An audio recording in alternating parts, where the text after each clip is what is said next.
I have clicked the record button, and now I get to say, yo, what up? How's it going? Hey, not much. Pretty good. How are you? I am good. I am swell. I am well. So we have, I have Toya Setsuno sat in front of me. Hit me with the pitch. What's going on here? Yeah, so I'm just trying to find a way to play Sniping Spy, just since I really like it's such a powerful card when it works, and it seems really situational.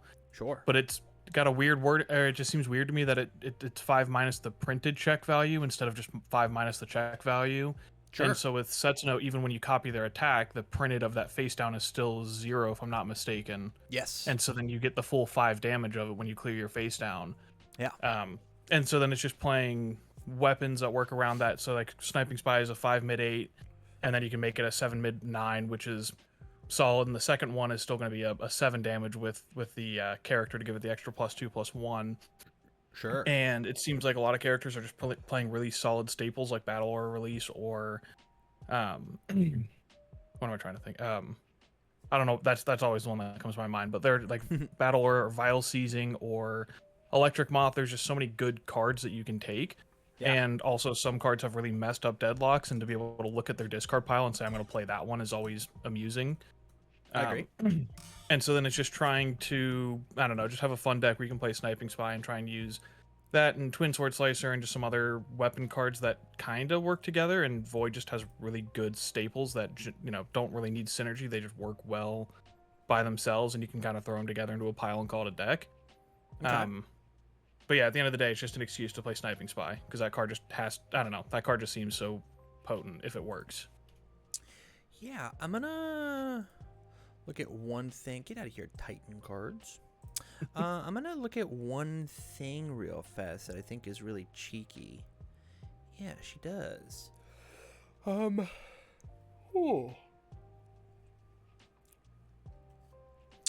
So this That's an card interesting is neat, and this card is neat. So obviously, Grape Pinky combo Moneta Bounce, I think, is made for Toya. Yeah, you don't get the bonus damage, right? But that's not the point of this card. The point of this card is you debuild them a card for free. Right. And you always can get the combo off. Always. You always get it off. And then we have Acid Screen, which if there's a face down card in either player's card pool, there will be. You draw a card. You just replace itself. It's got Deflect 4, which is crazy. And then you just make it a 6 high for 7, which is just good. Right? And then and then because the first one's face down, you get to ignore the progressive on that one, so it's like a 4 diff. Kind of. Yeah, it's on a 5, right? Or on a 5, but yeah, you get to ignore that first one. Yeah. So it's fine to play it second. Or, there's silly things like I could go Toya, play a move into Twin Sword Slicer, echo it into Acid Screen on a 5, into Sniping Spy. This one's on a 7 kick. Like this just being grease is like super good, and I think it is better than whatever Chainsaw Nomu is going to be giving you. Like at the very minimum, it's better than Chainsaw Nomu. Yeah, Chainsaw Nomu was just kind of a placeholder of just trying to find weapons that I want to play first, just to get the combo with the Twin Sword Slicer. Since playing Twin Sword on it, like echoing it as your third card in the card pool, since you want to play either the face down and then Borrowed Goods and then Twin Sword Slicer, or just playing some weapon that first. Like there's not a lot of Void weapons that want to be played first. They're all combo cards or or bad card. Oh, okay. I mean worse than what's in front up here.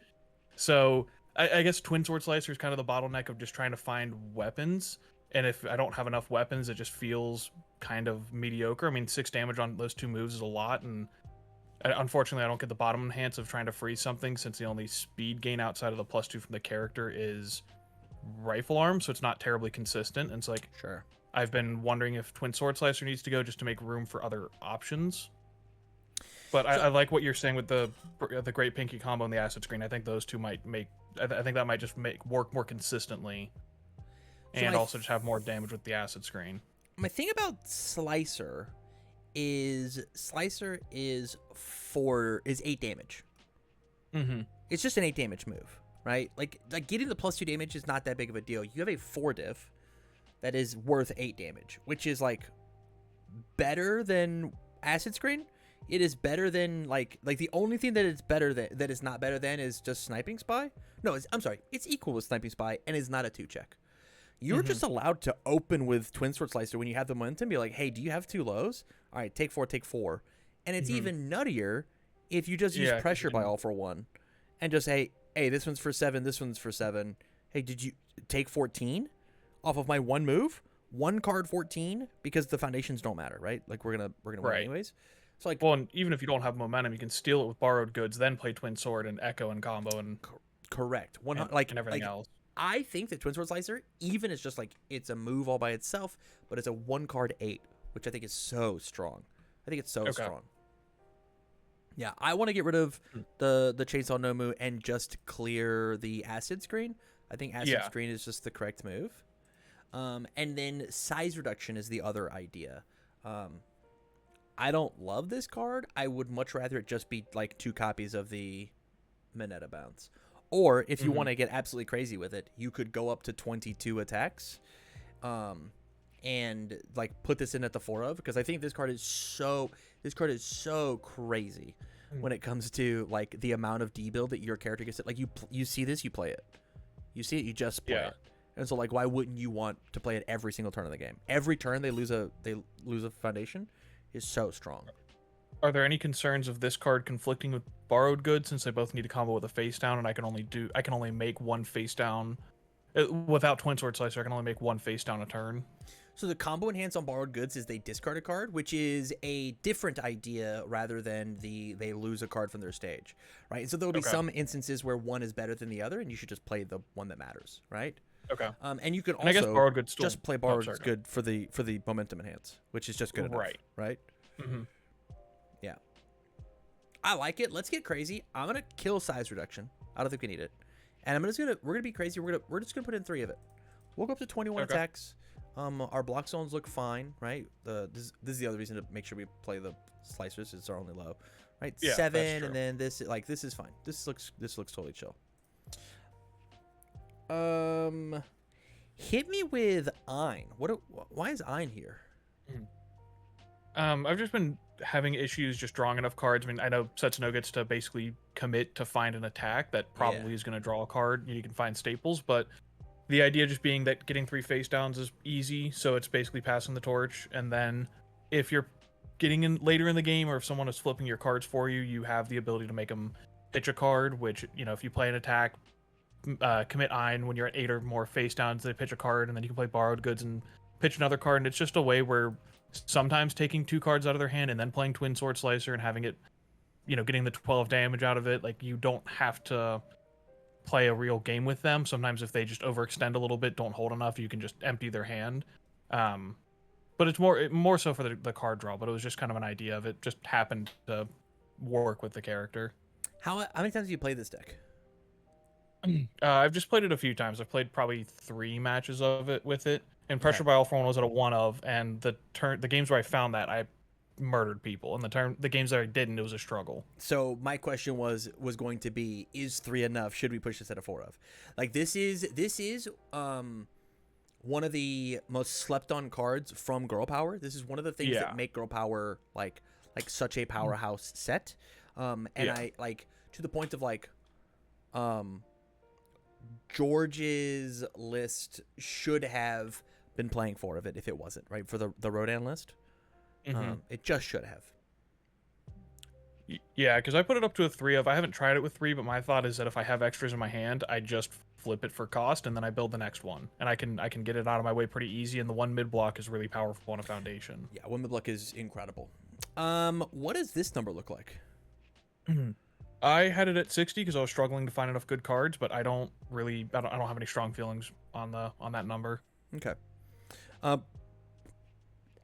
I think with your ability to always find an attack card, no matter what, because you are a Toya, I think that being a little thicker is not that big of a deal. But at the same time, the more the thicker your deck is, the less likely you'll have like huge swings, right? Huge swings of attacks. Your only 3 diffs are Icy Blade and Condescending, which I think are great at the 1 of each. Rifle Arm, like all of this looks good. The only thing that I could maybe see is like maybe pass through walls could be like a one of, and sideboard here, sideboard the second copy, rather than the first, especially because I mean we just put in a couple more high blocks, right? We put in 3 more, and so like, or like is pass through walls better than what Hacker's got going on, right? Like should pass through walls be the one of and Hacker be the 2 of because it is on demand draw power. Oh, that's a good point. Yeah, I have been using Hacker. Has been nice to have that just spend a momentum draw, especially since you can steal it with borrowed goods, then spend it immediately, draw that card, and correct, keep a little bit of advantage. Hit with the borrowed goods, turn passes back to them. You discard the borrowed goods, you redraw a card. So like this is over the course of the turn. You are a 9 hand size character because you got a free card from Toya, right? You got 1 card free on your turn, 1 card free from their turn. 9 hand size, 26 health Toya seems pretty okay. What does this do to my attack count? We're still at 61. I mean, 21, 21, 19 feels pretty good. It does feel like you kind of put like the best cards. The cards that I'm like a little iffy on are just like the Ein of like, does this need to exist in the deck if we have access to Toya?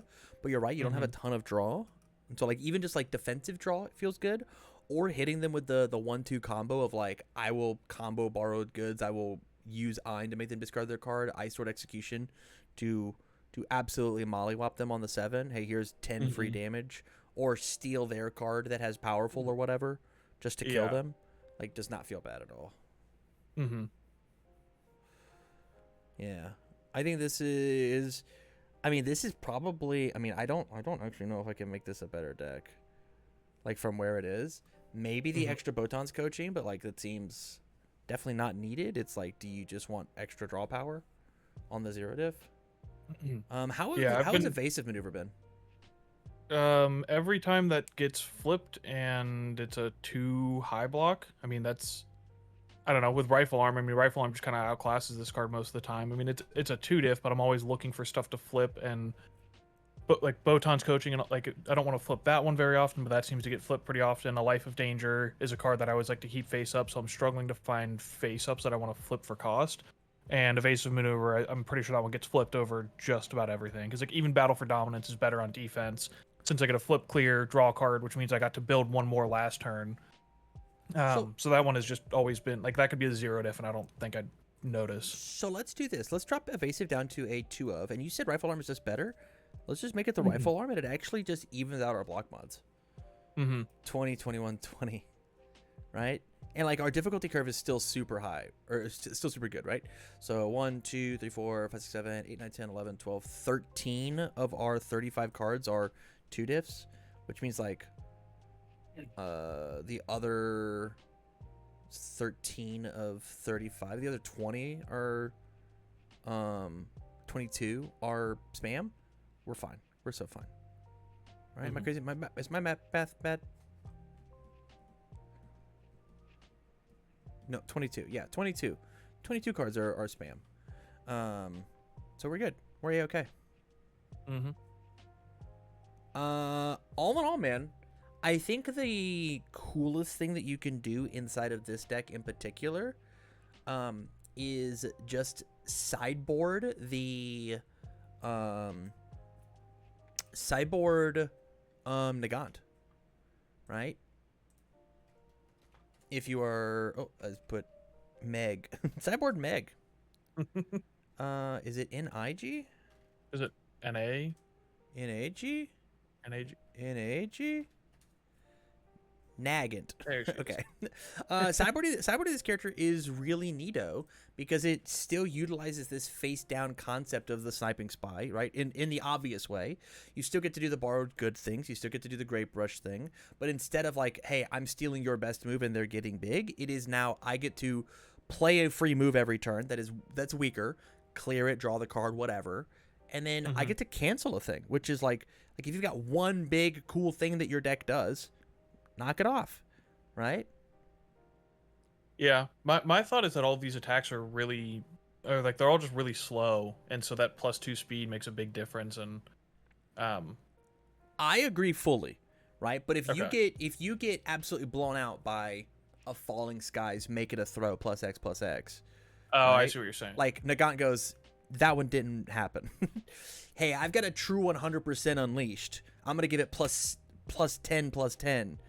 No, it's actually a 3 mid for 3. I thought 3 mid 3. That's what's on the card.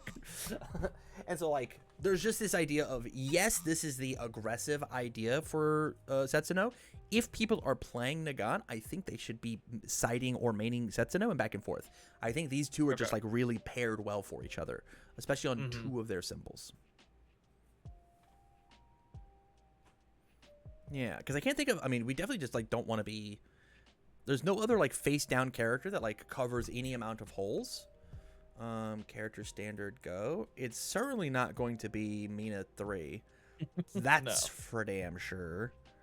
But yeah, nobody else does face downs like these 2 characters do. And so like there's an idea where if you're having fun at locals versus the new player, Cyborg and the Nagant, you'll probably have fun as well. Yeah. No. Final thoughts, man? I guess just the last thought that I had, I think Kit Kat Bar mentioned in chat that there's no deadlock in the deck. Like, my deadlock is just your best deadlock attack, which, I mean, Vial Seizing is messed up. Like, that's good enough to steal. I mean, there are attacks that people, that are played of as like a 1 or a 2 of, or like Vial, that's just a staple. And you can steal that and you can play it every single turn. And that's, there are some games where that's just been good enough, but there just doesn't seem to be a whole lot of deadlock that's all that good. Oh, I can't believe I missed Can't Escape Me. There's that one. But that's just like the biggest thing that I feel like I'm missing. Oh, that's on Void too. Okay. Apparently I didn't do a very good job. So in order to find your deadlock, you have to come in down into hard text and type in deadlock. Yeah, no, I didn't, or I guess what I'm saying is I just like looked through the cards and just completely skipped over the fact that these are also on Void and just went right past them. Yeah, that's fair. But okay, never mind. For oh, I mean, yeah, if I'm trying to discard cards, that one works. Okay, so never mind, I've got options here. Yeah, we have plenty of options. Yeah, but like normally they have to take up things like pressure by all for 1. They are this is a 2 diff, but these aren't. So when we look at our high block zones, if we were to put in the where did it go? Practical studies, right? If we were gonna put that in, it'd be like take out the evasive maneuvers maybe as like the idea, right? Yeah. No, I mean, I think that's an easy 1-to-1 swap, and then as soon as I hit them, I just flip the practical studies for more speed. That search method doesn't work for most recent sets anymore. Why not? Do they separate them in 2 words? What do you mean? There's got to be there's a deadlock card here, right? Cyclic, why doesn't that work? Trigon has deadlock stun 3. Well, I mean, that's like that I mean, yeah, but that's always been the case, right? Like if it's a keyword up here, deadlock, that doesn't work. I'll move on. Yeah, I mean, like evasive maneuver, we cut this down to a 2. We toss in the 2 practical studies. We feel good about it. Can't Escape Me, I don't think it's any more than a 1 of in the main board. So we put 1 of it. Look at our block zones. What mids do we have? Condescending question mark? Yeah, I mean, I could see that one going. I've liked having it just sitting on like having that, and then because you can steal momentum with borrowed goods, you can play borrowed goods, steal their momentum, build a condescending explanation, and feels safer. But we also could just go up into the number, right? Like 62 is not that big of a deal. How do you feel about Battle for Dominance? This is one, I guess now that you say it, like I feel good having it. I just haven't been able to use it a whole lot, or like it's been one that I guess has been flipped more often for my character. Sure. And also like I think I'm just playing too aggressively on turn 2. Like I'll build, I'll build 3 and I'll say, oh, I want to play their battle or release. I want my free card. Commit 1, play it, check a 3, and then I've committed 2, and then I, don't have a whole lot to work with, and this is one of them that gets committed. And so it's, I guess it could go down to like a 2 or a 3 of, and I probably wouldn't feel that bad about it. And then 2 fruits. And I guess fruits is doing something similar. Instead of clearing 1, it's clearing 2, but I don't draw the card, but same block, same difficulty, so I guess they're kind of interchangeable. The idea of fruits is it's to sit there and be a scary deadlock threat, and say that you can't build to 11, right? That's its job. It can't escape me. Like if the goal is for these to be deadlock threats, then that's their job.